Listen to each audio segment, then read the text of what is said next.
Let me begin by saying something that might sting a little. No one is your friend, not in the way you think they are. That's right. Now, before you push back, hear me out.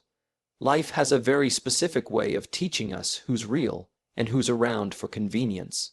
And if you're not careful, you'll confuse company for loyalty, laughter for love, and applause for support. I once heard it said, "You'll never know who's swimming naked until the tide goes out."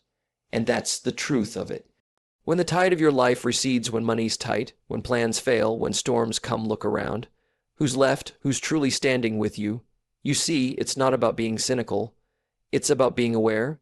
We grow up being told to make friends, to be liked, to keep people around. But let me tell you, friendship should never cost you your boundaries, your dreams, or your peace. Some people are only clapping when you're on stage because the spotlight helps them shine too. But when it's your time to struggle, they vanish like smoke. Not everyone who appears to be your friend truly is. Life is full of people who wear masks, smiling on the outside, but harboring selfish intentions within. Many individuals enter your life not because they care, but because they see an opportunity to benefit. They might laugh with you, praise you in public, and even offer help when things are going well. But these gestures can be misleading. It's easy to be present in someone's life when everything is smooth and success is flowing. The real test of friendship, however, isn't during your victories, it's during your valleys. People who only come around when it's convenient are not friends, they're passengers. They're in your life for the ride, not for the road. And when the road gets rough, you'll often find that they quietly exit. That's why you must become a better observer. Pay attention to how people act when you need them most. Do they disappear when the applause stops? Do they show up only when they need something from you? These signs are not to be ignored. Being aware of this truth doesn't mean you should become bitter. It means you should become wise. Life will teach you that trusting too quickly can cost you more than loneliness. It can cost you your peace, your energy, and your direction. It's far better to walk with a small circle of real people than be surrounded by a crowd that's only loyal when it benefits them. Appearances can be deceptive, and not everyone deserves access to your life just because they seem friendly. Remember, real friendship isn't loud. It's consistent, quiet, and proven over time, not promised with words, but demonstrated with actions when it matters most. Life has a way of exposing truth when you least expect it. You see, when everything is going right, when you're succeeding, when you have money, when you're celebrated, everyone wants to be around you. They call you, support you, praise you. But that's not the moment when you learn who your real friends are. The moment of truth comes when life gets hard. When things fall apart, the spotlight turns off, and you're left with challenges, pain, or failure. That's when you discover who truly stands with you. It's in crisis that masks fall off and real loyalty is revealed. When you're no longer useful to someone, their true colors come out. Some people are only committed to what you give them, not to who you are. And once the giving stops, so does the friendship. That's why you must be very careful about who you trust, who you lean on, and who you give your time to. Most people are fair weather friends. They'll disappear at the first sign of trouble because their loyalty was never to you. It was to their comfort. The pain of discovering this truth can be heavy, but it's also freeing.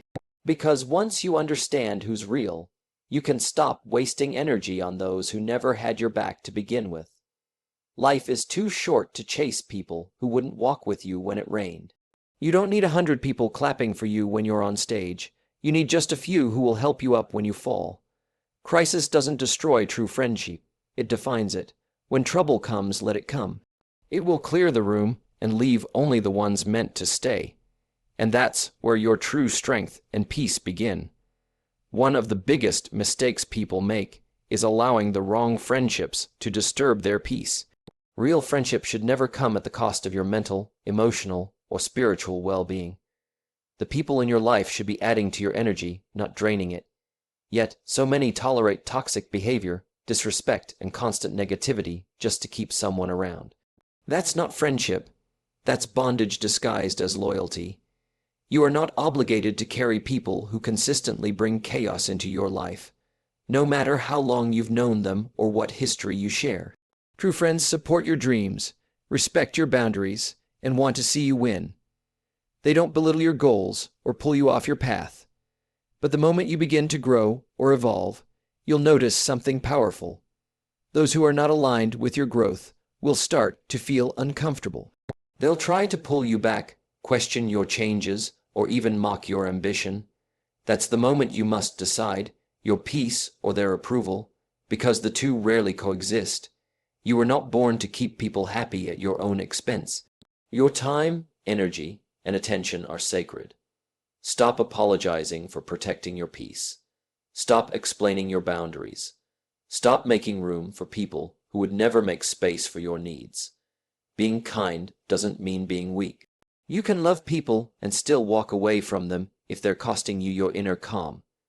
Growth often comes with separation, and that's okay. It's not betrayal to remove yourself from relationships that bring stress, doubt, or confusion. It's wisdom. At the end of the day, your peace is your responsibility, not anyone else's. Guard it with your life, because once you lose it, no friendship is worth the price to get it back. The people you surround yourself with influence you more than you realize. Every conversation, every attitude, every habit in your environment either builds you up or breaks you down. Jim Rohn once said, "You are the average of the 5 people you spend the most time with." And that truth is unavoidable. If you spend your time with people who think small, complain often, and make excuses, you will start to reflect those same patterns. Not because you want to, but because energy is contagious. Influence is subtle but powerful. You need to evaluate your circle not by how long they've been in your life, but by how they affect your life. Do they challenge your thinking or drain your ambition? Do they motivate you to be disciplined or encourage your comfort zone? It's not about being judgmental, it's about being intentional. Your future depends on the voices you allow into your space. If someone is constantly feeding you doubt, negativity, or fear, they are building a mental cage around your potential. And if you're not careful, you'll stay stuck in it for years. Surround yourself with people who talk about progress, not just problems. People who are more focused on solutions than gossip. People who celebrate when you win and correct you when you slip. Not out of ego, but out of love. You don't need a crowd, you need alignment.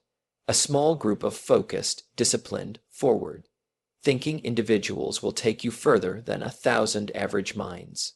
Your circle should inspire you, not exhaust you. The environment you choose will either nurture your greatness or poison your potential. Choose wisely, because in the end, you won't rise above your circle. You'll rise with it, or you'll fall with it. The choice is always yours. Trust is one of the most valuable things you can give, and yet too many people hand it out without hesitation. Just because someone is friendly doesn't mean they are loyal. Just because they've been around doesn't mean they deserve a place in your inner circle. Real trust is not built through words. It is earned through consistent actions over time. The problem is, we often trust based on feelings, history, or the illusion of connection rather than actual character. That's how people end up betrayed, disappointed, or emotionally drained, because they gave trust to someone who never proved they deserved it. If someone lies once and you excuse it, they'll lie again. If they cross a boundary and you stay silent, they'll continue to disrespect it. People show you who they are early on. You just have to believe them. It's not your job to fix people, to rescue them, or to keep giving them second chances when they repeatedly fail to value the first. That's not compassion, that's self-neglect. Being wise with your trust doesn't make you cold. It makes you smart. It means you've learned that protecting your peace matters more than pleasing others. Genuine people reveal themselves over time. They're consistent in your highs and your lows. They support you when you succeed and stand by you when you struggle, but they're rare. That's why your trust should be guarded. Let people earn their place in your life through respect, reliability, and integrity. Don't fall for charm, watch for character. Don't be fooled by attention.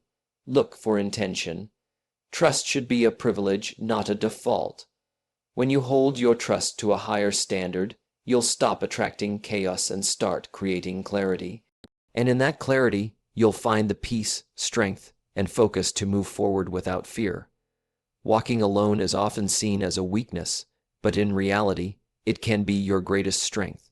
There comes a point in life when you realize that being surrounded by the wrong people is far more damaging than standing by yourself. When you walk with the wrong crowd, those who don't share your vision, your values, or your ambition, you're not just wasting time, you're walking in the wrong direction. The cost of keeping company that limits your growth is too high. You lose focus, you lose confidence, you lose yourself. Many people stay in unhealthy circles out of fear. Fear of loneliness, fear of being misunderstood, fear of starting over. But what's worse, being alone for a while, or spending years going nowhere with people who don't truly care about you? When you start to value your peace, your purpose, and your growth, you'll begin to choose solitude over fake support. You'll stop entertaining conversations that don't build you. You'll stop explaining yourself to those committed to misunderstanding you. It's okay to walk alone if it means protecting your mind, your energy, and your future. In fact, most breakthroughs happen in seasons of isolation. That's when clarity comes. That's when you develop the strength to depend on yourself, to believe in your path, and to stop chasing validation. Some journeys are meant to be walked without a crowd, so you can hear your own voice clearly. Don't confuse being alone with being lost. You are not lost. You are focused.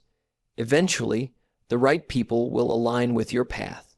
But until then, don't slow down for those who don't see your vision. Don't wait for company just to feel safe. Walk with purpose, even if that means walking alone. Because the wrong company on the right path will always lead you astray.